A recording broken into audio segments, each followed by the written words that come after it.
time, especially as we know this is after school and you've had a long day. I would like to say welcome. This afternoon, we will be talking about the NCTest embedded four-function calculator. Our recommended audience today is anyone at the elementary level. My name is Beth Nash, and I am the test measurement specialist for math and science at the middle and high school level. We are joined today by my colleague, Michael Mahoney. Michael, would you like to say hi?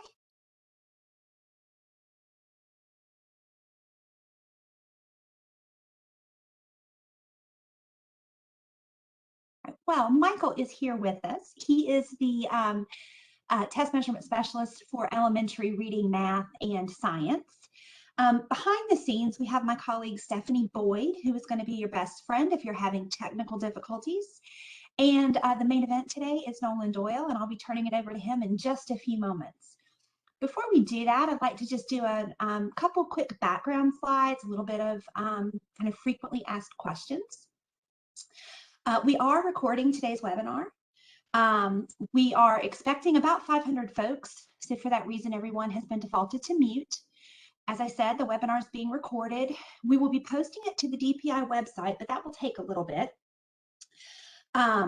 Anyone who registered for today's webinar, whether they log in or not, they will receive an email hopefully tomorrow, and it will be coming from NC Public Schools. We're using a new listserv to try to get those the links and the follow-up after the fact sent out. So it won't be, your email won't be coming from WebEx, it won't be coming from me, it'll be coming from NC Public Schools, so just keep an eye out for that. That will have a link to the recording, and it will also have all of the information that Nolan shares with you today. I'll be copying that down for you and posting that so that you have direct links to get in there. Our featured calculator today is at bit.ly/NC4FunctionCalc. Keep in mind that bit.ly is a little grumpy about their capital letters, so you do have to enter it in as case sensitive. Links to today's agenda and slides can be found at those other two bit.lys, which once we turn it over to Nolan, I'm going to drop those in the chat for you so that you have just links and you can click on them. But he's been great enough to share not only his agenda, but also his full slide deck with us today. So if you want to follow along today on a separate screen, or if this is something maybe you want to come back to after the fact, you have that information. And then the last bit of housekeeping is that DPI is not offering any CEUs for today's webinar, and that is either for being logged in live or watching it after the fact. We're sorry, but we can't offer the CEUs. All right, next. So Nolan's going to be doing most of the talking today. I'm going to be kind of behind the scenes working on questions. And so if you will please submit your questions using the Q&A. We are requesting that you use the Q&A because it organizes it for us, and questions that are super easy, I can click on it and then I can reply directly to you. But it makes it a lot easier for us to kind of keep track of those. If you are having technical difficulties, please use the chat, and you'll see in the box here, you're going to send a private chat to Stephanie Boyd, and Stephanie is going to help you if you need the call-in number, or if you have a colleague maybe that is registered and is trying to get in and they can't get in. Let Stephanie know. She'll take care of all that behind the scenes stuff. And then again, as I said, I will be sharing any of the links that Nolan shares today. I'll be dropping those in the chat so that you can click on them and you don't have to type them down or type them in.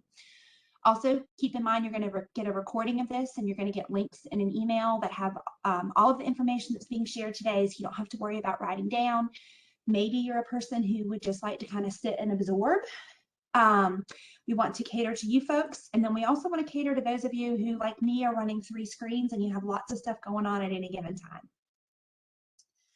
All right, with that, I'm going to turn it over to Nolan. We are fortunate to have a Desmos certified presenter with us today. Nolan is going to tell you a little bit about himself, and he is going to start sharing all of his tips and tricks. All right, Nolan, I'm going to pass the virtual baton here, and you should be good to go, my friend. Thank you so much. I'm excited to be here. Let me get my screen shared for all of you. All right. I think we're ready to jump right in. Like I said, I'm excited to be here. I'm excited to see so many of you joining us this afternoon after a full day of teaching or supporting teachers, whatever your role may be. As Beth mentioned, this bit.ly will take you to our agenda and the resources that I'm going to leave you here with. She's going to drop it in the chat. I'm also going to have it on each slide, so at any point you can jot that down. You can open it up now. You can open it up later, whatever works best for you. I am a Desmos certified presenter. I was lucky enough to become a teaching fellow with Desmos in 2015, so I've been working with them for quite a few years. But I'm also a classroom teacher, so currently teach in Chesterfield County, just outside of Richmond. And so just to share that background with you, to let you all know that what you're going to get today is a lot of what I've learned from Desmos, the company, but it's also some personal experiences in the classroom, as well as working with teachers in Virginia and really throughout the country over the past few years, getting to know Desmos and what it's going to look like as they use it with their students, whether it's for testing, but more importantly, for how you're going to use it instructionally with your students. So just an agenda.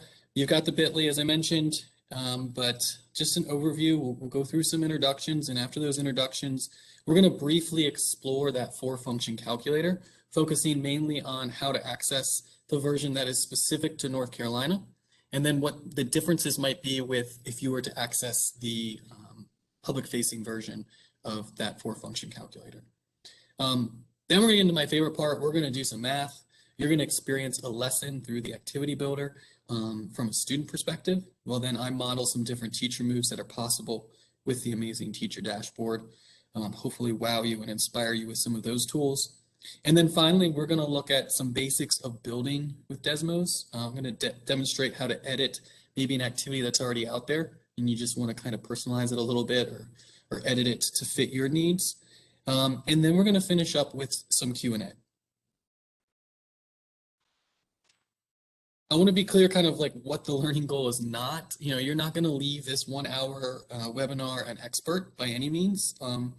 I actually recently did a full day PD where we were spending 2 hours just on the calculator. It was a graphing calculator, but still 2 hours on the calculator, 2 hours on just facilitating an actual activity that we're going to get a glimpse of today in our time, and then 2 hours on actually building.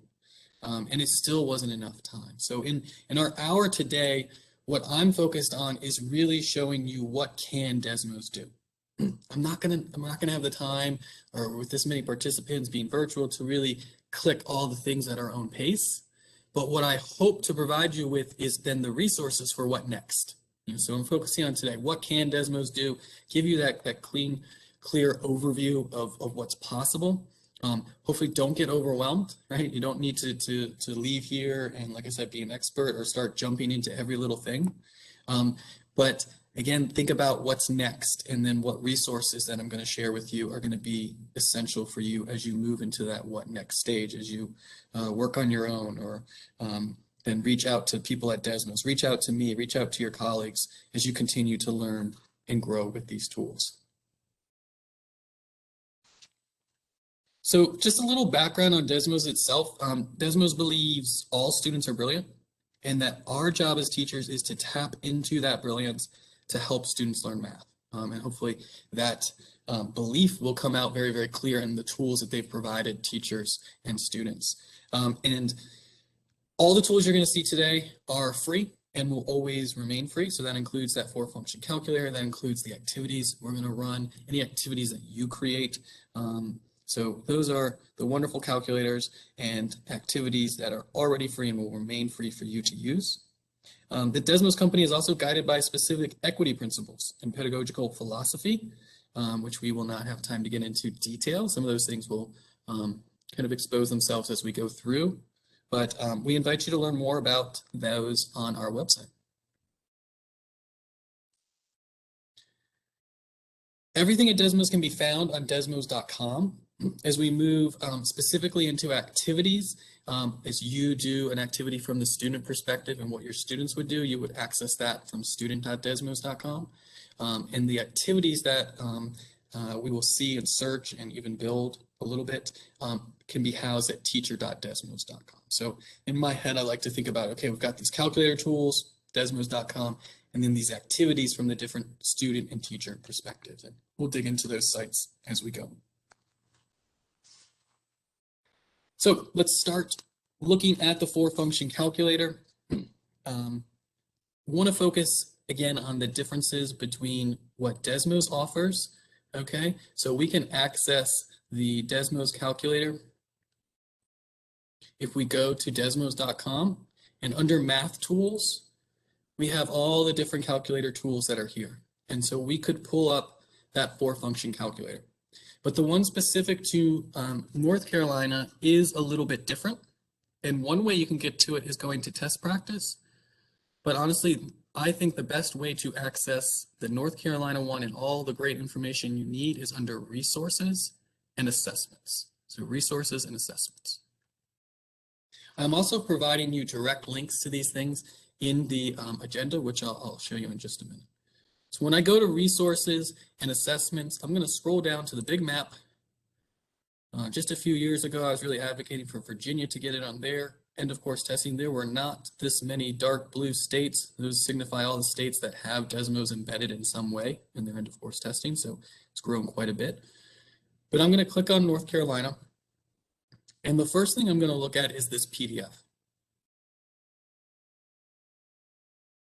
And I'm going to go down to the 4-function calculator. So you all are very lucky. Most of the calculators, when they go on state tests, they have things taken away. But North Carolina was talking with Desmos, and they said, you know what, our teachers, our educators, we really want to have the ability to convert decimal answers to fractions, and we want an actual fraction button. So those buttons are not on the standard calculator at desmos.com. But the specific North Carolina one does have that enabled.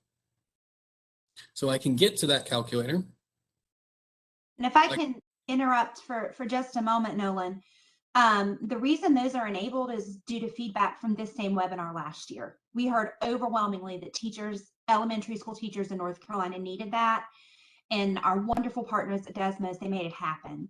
And so we're very excited today as Nolan works with you on these things, but please know we do listen to you, and you are heard, and we do try to use your feedback and make meaningful changes. Awesome. Yeah, so we're going to jump into the 4-function calculator. And it's a pretty standard 4-function calculator. This is where the fraction button is though, so I definitely want to point that out. And so when I hit that, I can go ahead and start clicking on, and I can click or use an arrow key on my keyboard to move around and calculate different things. There's no answer button here, but you can see I love how it updates in real time, and I can even go to previous lines and continue to update that line. As we do that, here's the convert to fraction button. So we've demonstrated the actual fraction button to be able to format fractions nicely. So we could even have a division, but then a fraction button within that same line. And we can toggle back and forth. So that convert button just pops up when you get a decimal or fractional answer. The other buttons are pretty standard. I do like the answer button key though. So again, because these lines save and you can revisit them, so this answer button is taking the answer from the previous line. Well, I can go back here and I could change this, and as I change it, it's actually going to update my answer button here. I could even put the answer in more than one spot. So that's one thing I do really like, is that clear ability to go back and edit certain lines, and also that edit button or that answer button. So I can delete one character at a time. I can also clear out one line at a time or clear out the entire calculator. These arrows are just my undo and redo buttons. So if I make a mistake, no fear that you've lost everything. You can use those undo and redo buttons. So all those links, that bit.ly that was shared out, are right here. This is the general 4-function calculator. I put a bunch of stars right here because here is the actual testing calculator details, and then the simulator, that's what we were just looking at, and then more resources general resources on the 4-function calculator. So that's where you can find those key links that we just went through. And just for a comparison, right, so this is the general calculator that's at desmos.com. You can see there is no fraction button like there is here. And if you were to divide, there's no option to convert that decimal. So those features have been turned on for you all for your version. All right, I'm going to pause for just a second. Is there any questions at this point? I know, Beth, you've been monitoring if there's anything that's popped up before we kind of jump into. So far, everything. Oh, Stephanie is sending me a text right now. Let's see if Stephanie's pops up in a moment. Okay. Otherwise, I've been able to answer everything else that's come in so far. Awesome. So yeah, I think the two main things so far are being able to access your specific version and understanding that you've got those two added features. Sure. All right. So Stephanie's question is, if this is for 3rd, 4th, and 5th grade, is it possible to not allow operations? So Stephanie, I'm going to guess that your question is talking about more of our not allow operations in the denominator. So I'm wondering, Nolan, if she's talking about like maybe a 2 on the top and a 3 plus 5 in the bottom, maybe. So Stephanie, it does have the ability to do that. All right, we have answered her question, Nolan. Okay. Oh, no, hold on. We have another one that's popped in. Let's see what this one is. Hold on. This is the same calculator for 3rd, 4th, and 5th for North Carolina. Yes. So Nolan was showing you how to get there from the main Desmos site. I also dropped the direct link in our chat, and Nolan on his agenda, he also has the direct link. That's where he put all those little stars beside it. So we do embed the same calculator for 3rd grade, 4th grade, and 5th grade. All right, Nolan, we have another question. Can you go over how to go from one line to another in the calculator? Yeah, so I'm just using my mouse and clicking. If there is a device that's touchscreen, you could just touch and go. I can also use my keyboard and I'm arrowing up and down. So it's really easy. Like I just arrow down there. I can also hit enter to get more lines. So it's pretty, I always hate to use the word intuitive because everything's intuitive differently for different people, but there's multiple ways to really kind of get from one line to the other depending on your device and depending on what you're comfortable with. So if you're arrowing, I'm just clicking with my mouse, or I can be hitting enter as well. All right, I think we have cleared the queue for now, Nolan. We'll check back in a few. Awesome. All right, so now let's get to the fun part. Let's teach with Desmos. Let's have you guys put on your student hat a little bit and experience a lesson from that student perspective. So, you know, what I love to tell teachers is, yeah, we've got this tool for testing, but the real power of Desmos, the real amazing stuff is with the activities and using these tools for instruction. So what I'm going to have you all do to start is to jump into this activity. So you're going to open up another tab and you're going to go to student.desmos.com and enter in this class code. And then just navigate through the first 6 screens. So I'm actually going to end up restricting you all for those first 6. And I can actually throw this in chat maybe to get there directly. So if you click on the link in the chat, it'll also take you there directly. If you're joining us and not able, you know, depending on your device or where you are, if you're not able to kind of go through this activity, it will be open for you to explore on your own later. And you can just keep an eye on my screen and kind of see what I'm seeing as the teacher. And I will go over that in detail with everybody after a few minutes. But again, if you're joining us and you can't really get into this activity on your device or wherever you're at, you can just keep an eye on my screen as we go through.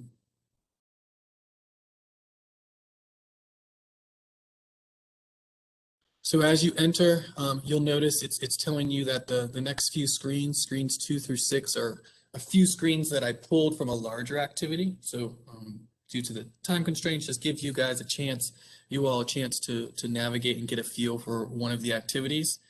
So then you can just navigate, use the buttons at the top to navigate to the next few screens and interact with them and follow those directions. If you have trouble accessing it, just let me know.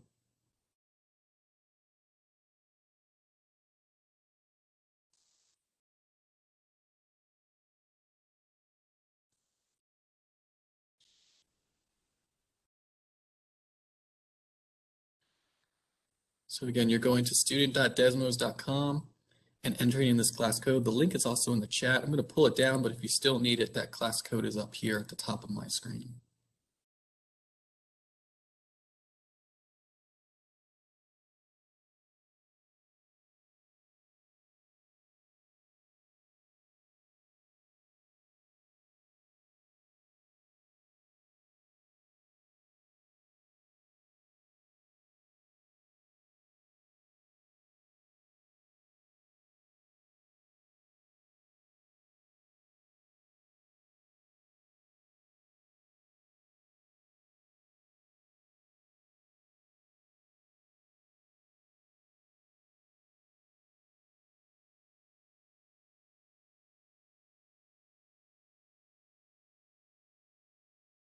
So as you go through, you really want to make sure on screen 2 that you drag those numbers into the 4 boxes. You're going to use those numbers on the following screen. So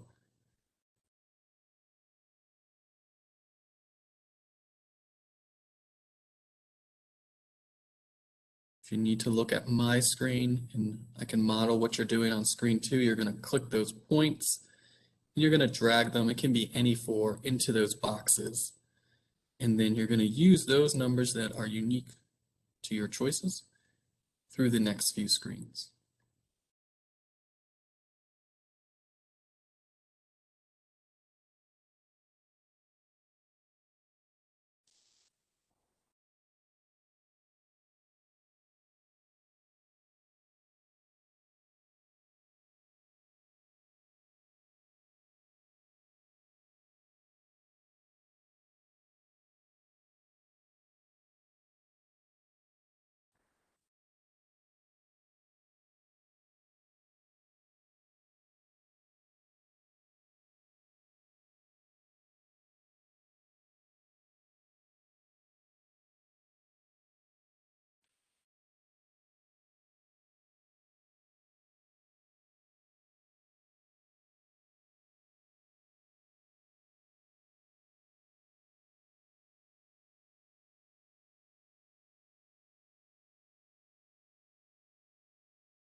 I'll give you about 1 more minute. If you're not able to finish all the screens, that's fine, but scroll through and get a feel for the activity, kind of see what the student is going to have to do, and then I'll jump in and start explaining what my role can be as the teacher and what I'm looking at and how it might look in the classroom.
All right, so your screen should have paused.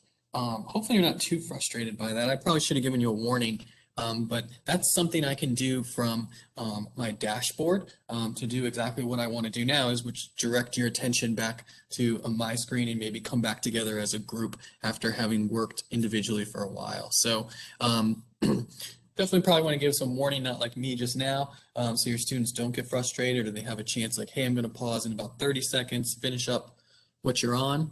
But again, I can use that tool to then direct their attention back to me or the whole group.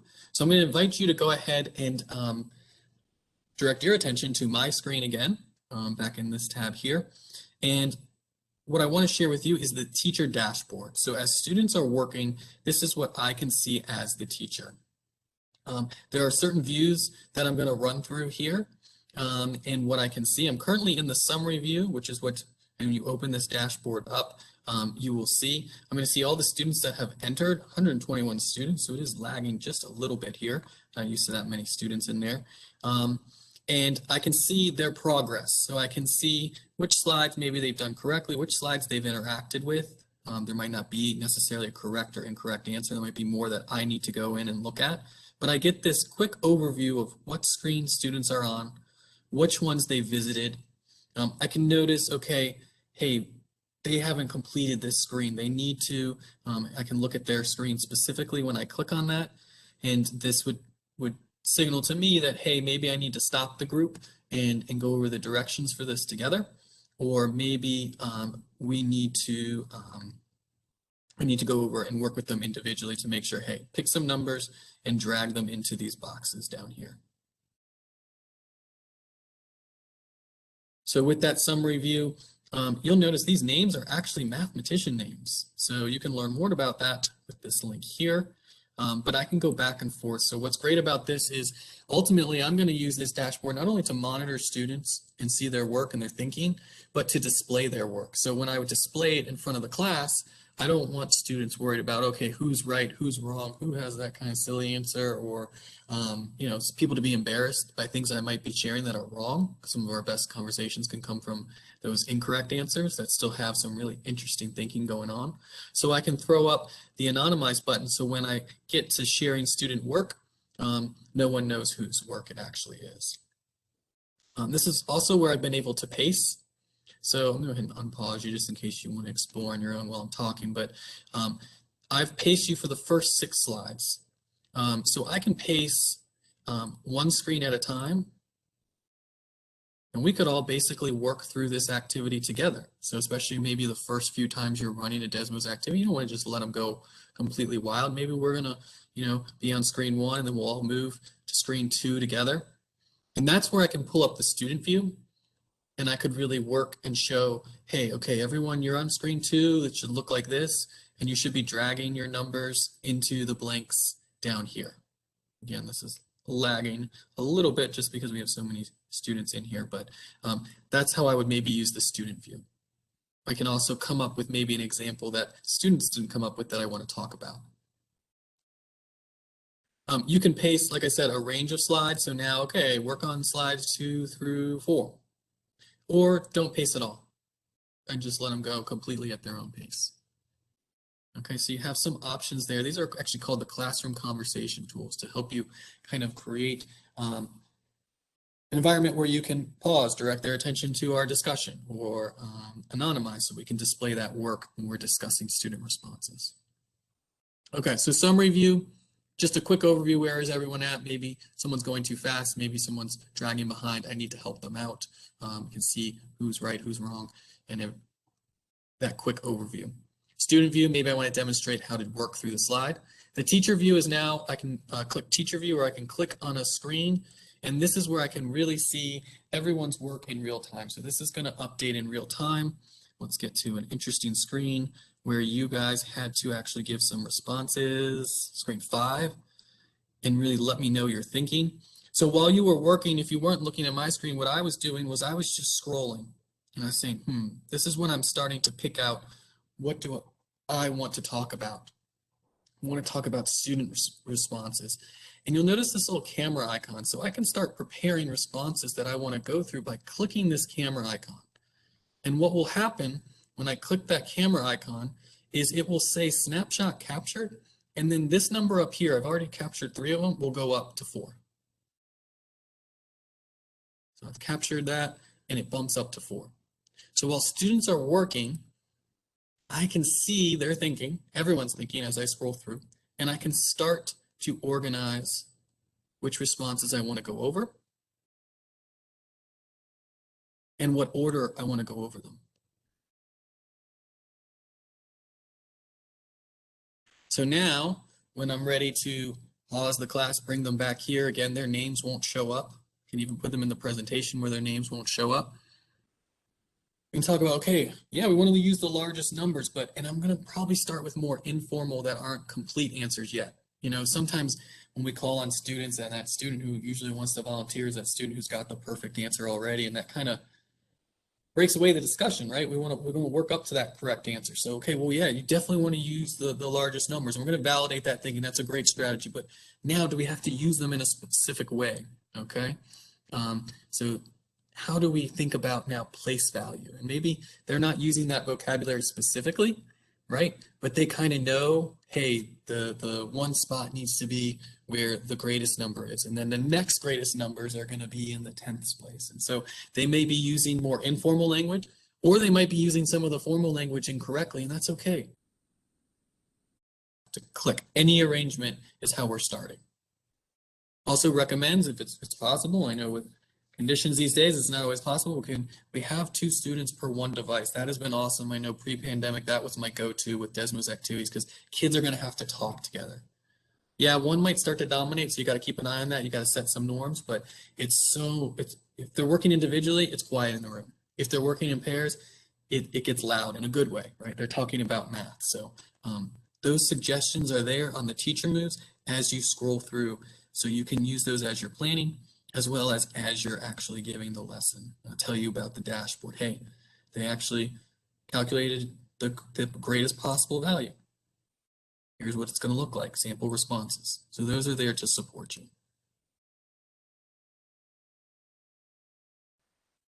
Within this activity, some more excerpts. I put these links here for you to, if you're interested in maybe looking at the entire activity, but just to get a feel for what's possible with what students can be doing. There are some awesome activities that are made to use some 10 frames and to work through, and in this case, trying to make 5. And I love that there's going to be more than one correct answer. They know they're correct because eventually when they check it, that dot will be removed. Those marbles are able to fall and hit that star. So that's just their check that they're correct. Some more virtual manipulatives here, maybe working on 10s blocks and our 1s. So we can work on getting some answers. And what I love is, look, physical manipulatives, there's no replacing them. That's like the go-to. But, again, current conditions, maybe it's not as easy to use those in the classroom right now. Or even if it is, what I love about these is that you can have more than one screen. So a student, when they go to the next problem, they don't have to reset. They don't have to take apart what they just created. So you as the teacher can really go back and see, okay, who was getting this, who wasn't getting this? Or students can work at their own pace a little bit more. So everyone's not creating 34 and then 24 before you move on. If they can create it, go to the next one. Create it, go to the next one. Whereas maybe some of our students who need a little more think time can go a little bit slower. And then finally, I love the card sorts. The card sorts are amazing. You can create these and have students start to group them together. A lot less cutting and laminating. And like I said, it's permanent record in the dashboard of what students have done. You can come back to it and really reference it. So I just wanted to expose you all to a few of those things in there of the activity. Kind of brief overview, but hopefully get you excited about what might be possible. And as we teach with Desmos, these are the 5 practices from NCTM for orchestrating productive mathematics discussions. And I think these just fit so well with Desmos, and the Desmos tools are actually designed with this in mind. So we anticipate what we're going to get from students, but steps 2, 3, 4, and 5. This is all supported by the dashboard. We can see every student's thinking in real time, right? We can see what they're doing on the screen. It's collected. We can select which ones we want to actually go over. We can sequence it if we really have the time in real time, or maybe it's something they've done at the end of the day and you're going to start, the next day with that discussion around it. And then we can make those connections. A few more examples. Yeah. Oh, can I ask a quick question while we're still here? Sure. From the chat, we have a question from a teacher.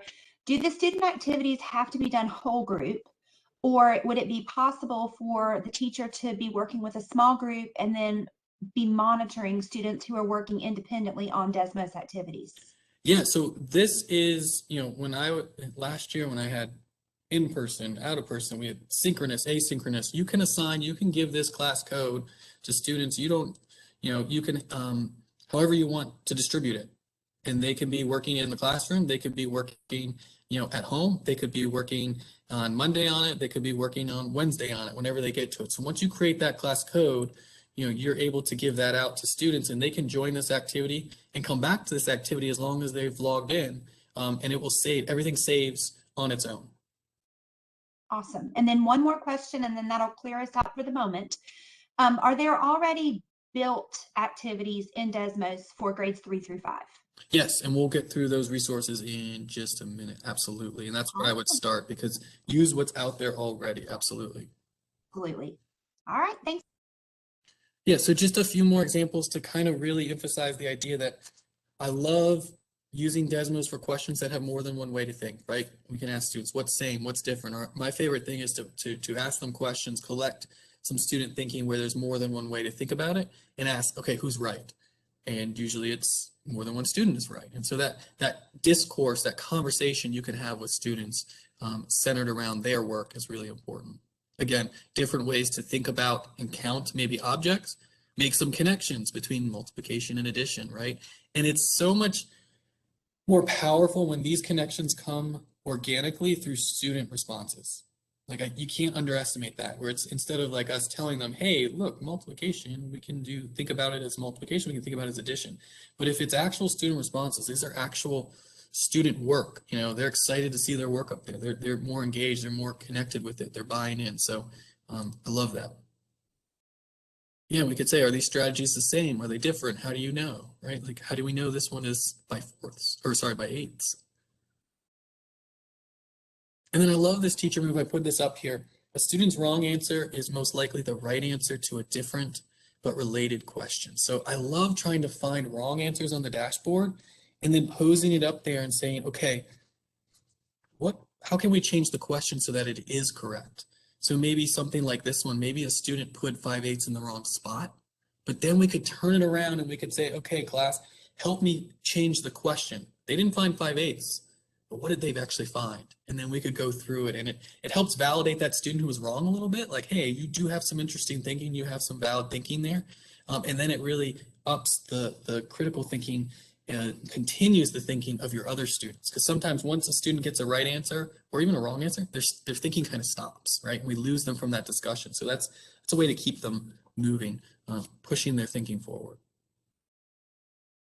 So again, the teacher dashboard and those tools, the power of those is ultimately about creating discourse around student thinking. So it's not about our thinking as teachers, it's about student thinking and how do we push them forward. And so we want to keep that in mind when we're thinking about what activities we want to use. What's the point of using them? How is this going to be more helpful than doing what you're already doing? That's probably awesome and wonderful, but what can the technology add to it? How can we create that discourse? So building with Desmos, really we're going to start by finding what's already out there, as was asked. Let's find activities that are there. Let's create that class code. And then let's get into maybe copying and editing activities a little. We're not going to get too much into building from scratch today based on our time, but there are plenty of resources to get you started, which I'll point out. So I'm going to go to teacher.desmos.com. You're going to want to have an account. You just need an email account. You can use Gmail account if you have it and just connect that. And then we're going to search. And so we can search activities that are made by Desmos. Those are going to be really polished, wonderful activities. You can also just do a general Google search, Desmos, Activity Builder, and whatever topic you're looking for. So we can do, again, topics. So maybe I'm thinking about integers. I can find different activities that will pop up. I can search by type of activity, so like a card sort. And so I could look for maybe a card sort at the elementary level. But what's awesome is there are featured collections, and I have this linked directly to you for elementary grades. So there are 9 activities here. The majority of the Desmos ones that they've created are for middle school and high school, but there are elementary ones here. And then the other thing I've linked is a wonderful teacher I've worked with through Desmos, Jen, and her activity list has, it's a whole spreadsheet with different ones based on grade level. Okay, so those are where you can find some pre-made activities to get you started. So let's find the activity that I pulled from earlier, the decimal challenge. So if I'm searching for an activity or I found a link from that other spreadsheet I shared with you, I'm going to go to the activity kind of homepage here. Gives me a description, and then I can preview it here. So you can click and you can go through and actually experience it. You can see the teacher moves, as we mentioned before, that you could see on the teacher dashboard.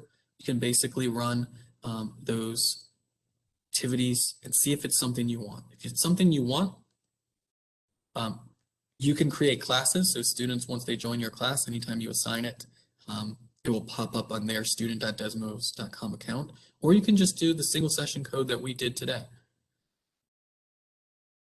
And now, once I do that, I can do it however many times I want. I've got a unique code to give to my students. And so if I click View Dashboard, it's going to take me to the screen that we were seeing earlier. And now whatever student I share that class code with, they can join and work through the activity however you want. Like we mentioned, you could work all as a class. You could have only some students joining. You'd have some students joining on Monday, some students joining on Tuesday, however you want to do that. Or you could even, within the same class, right, you could create different class codes if you have small groups that are breaking up, and you could keep them separate into different dashboards if that's helpful. In the 3 dots up here, I can share the activity, and I can also copy and edit. So that's what I'm going to share with you in just a second. This plus sign is to create collections. So you can create your own collection. This was pulled from the elementary grades collection that Desmos had put together.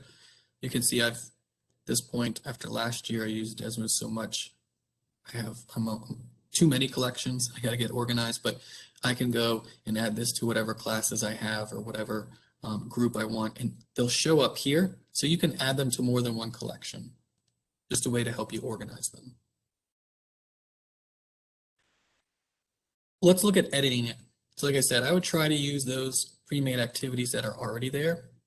And maybe it's just, maybe it's too long, or maybe you want to add some slides. And so you can copy and edit. And so now I have my own unique version of this. And as I get into it, this is what it looks like to build an activity of different components we can add on the screen. But everything's in here, and I can see all the screens within the activity.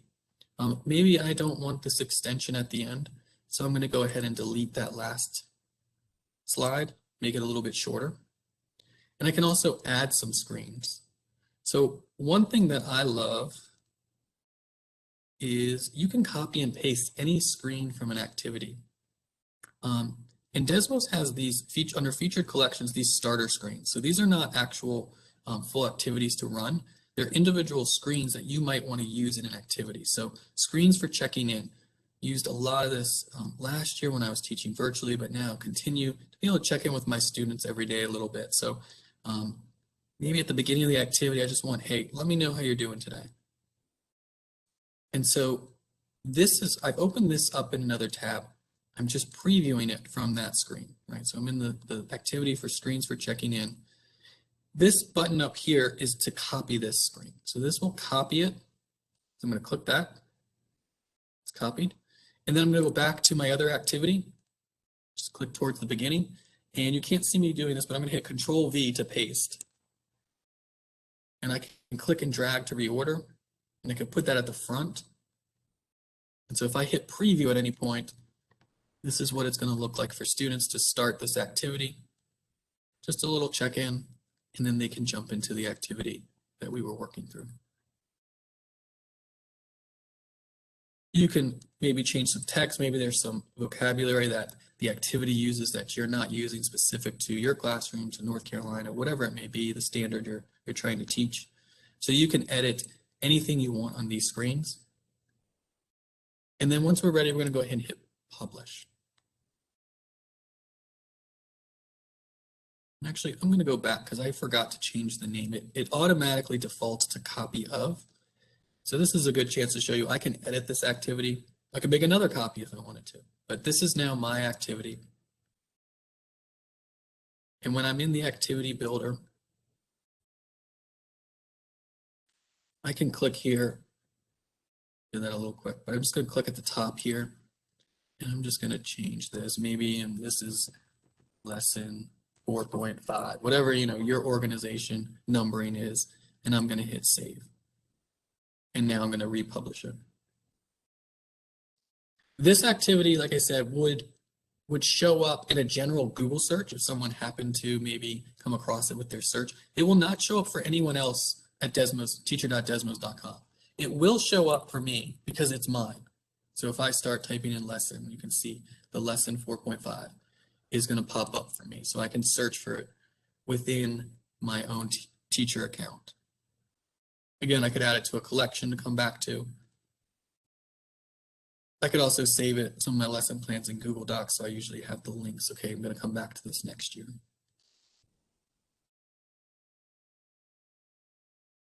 So that's how to copy and edit, and just kind of going back to our resources here. These are the two main things I would look at as far as finding activities first, as well as a general Google search. Jen's activities, she's one that had a lot of those that I pulled, like the 10 frames and things like that. So I know she's got some really good stuff that she's worked on or has collaborated with other teachers. On the second page here, as we're getting towards the end here, I do want to mention the general resources here. The help.desmos.com is really the starting point for what you dig into next, and you can focus on if you want to focus on the classroom activities or building activities yourself, that's where you're going to want to go. These links here all have to do with kind of the dashboard. So a few things I talked about, like pausing, pacing, anonymizing, but a few things I didn't. How do we hide and unhide a student, right? Maybe a student puts an inappropriate response. We don't want that to show up when we're displaying it in front of the class. We can hide it. They can still work through the activity, but their responses won't show up, and then we can maybe address it and then unhide them again and bring them back. But all of these kind of facilitating tools and how-to are here. And then building, this is going to help you. These are actually short little video clips, some of them from Desmos, some of them I created that really just walk you through, okay, create an account, quick little video clip. All right, how do we actually start a new activity? We talked about duplicating screens, but then different components and getting into that. So this would be, if you're ready to jump into building your own activity, those links should be super supportive for you in that. And my recommendation would be, you kind of saw the pre-made activity that we did was, 6, 7, 8 screens. When you're building your own, just make, one screen. Make it a card sort, or make it a quick multiple choice question where they have to then explain their answers, or a sketch. So that's what if I can, just in the next couple minutes, just show you an example of that, and then I'll stop for questions. So let me head back to teacher.desmos.com.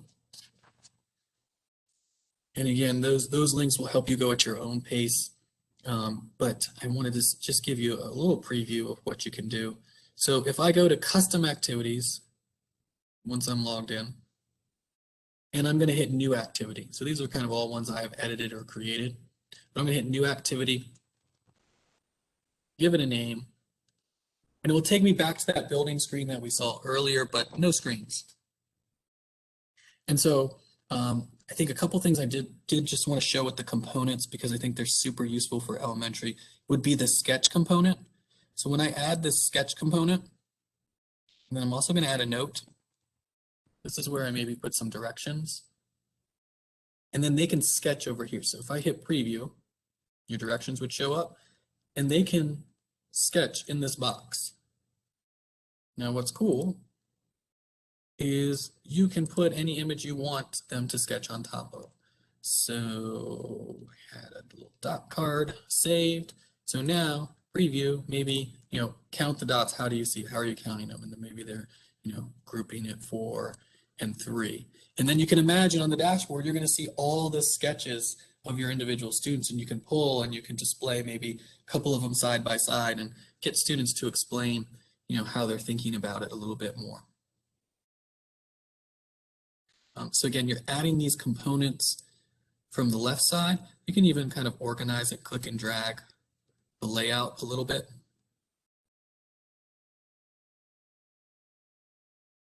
There's your basic multiple choice. Check boxes mean it's multiple choice, but it's more, they can check more than one.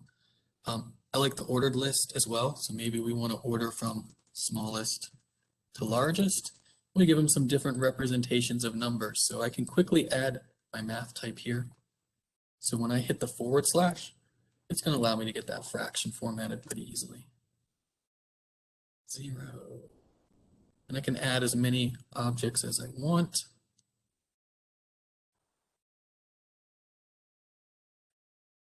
And if I'd like there to be an actual answer key, right? Hit preview, and they would have to order. I don't have many here, but you kind of get the idea. They are able to click and drag to get the correct order. And you can see what's going to pop up on the dashboard as they're working. So right now, I would see that check or next based on how they're ordering those. You might have something where they're just ordering it. There's not an actual correct answer. Like, hey, what are your favorite days of the week? Maybe you're even just checking in with your students. But if you had some sort of question where it was more than one way to do it, you don't have to have it set. The last thing I will show is that full screen component of a card sort. So here you can add different cards. We can add our math type. Maybe we just want to type in text without math type. And then we can also add images saved.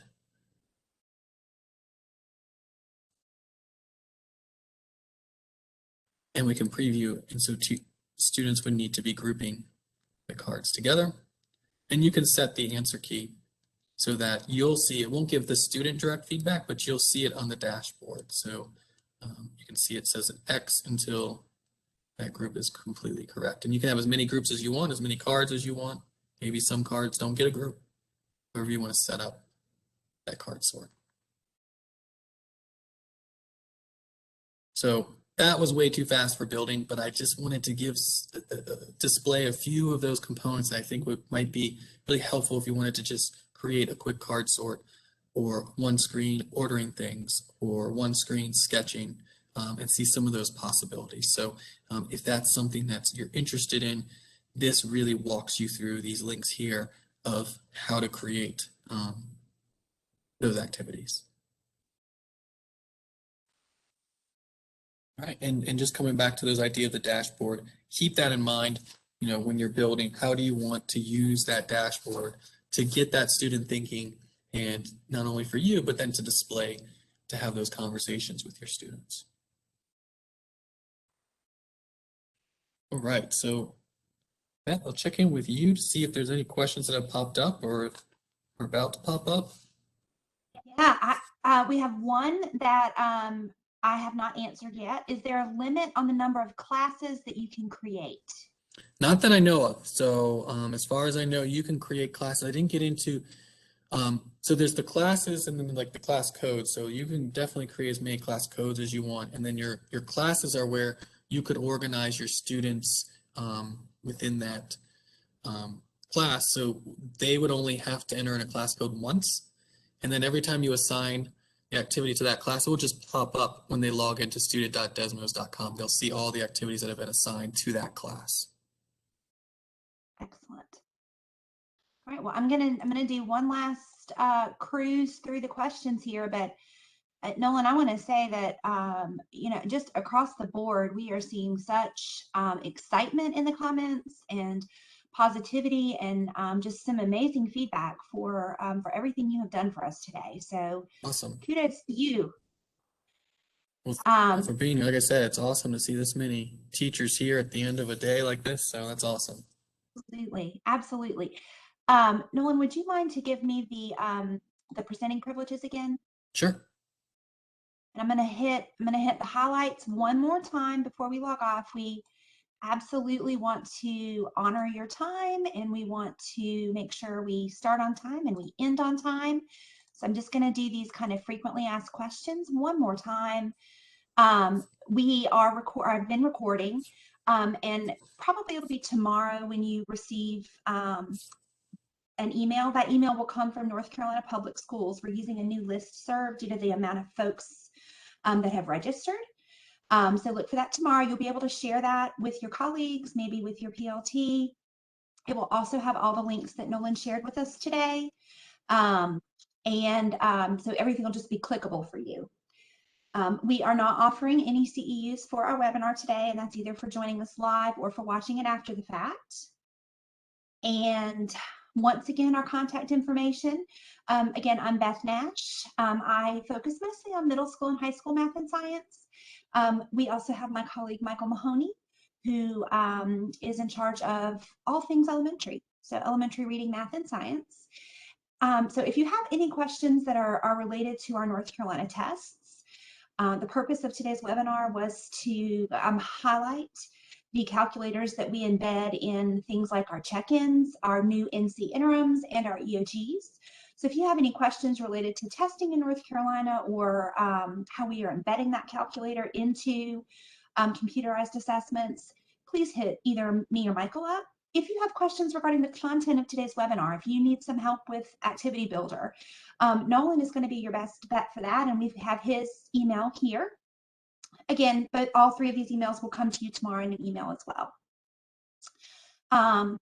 And with that, I would just like to say again, Nolan, thank you from our elementary teachers. I don't know if you were watching participants, but we had hundreds and hundreds of folks here today, and I know we're going to have an even greater reach when we post it. So thank you again, sir. We appreciate your time. And to all of the teachers who chose to spend their afternoon with us, thank you. We hope you found this to be helpful, and we hope it's something that you can use with your kids. All right. Anything else before we sign off, Nolan? No, thanks for inviting me. Thanks for being here. I enjoyed it, and don't hesitate to reach out with questions. If I don't know, I'll point you in the direction of someone who will. Awesome. All right. That'll be it for us tonight, guys. Bye-bye. Have a good night. Thanks.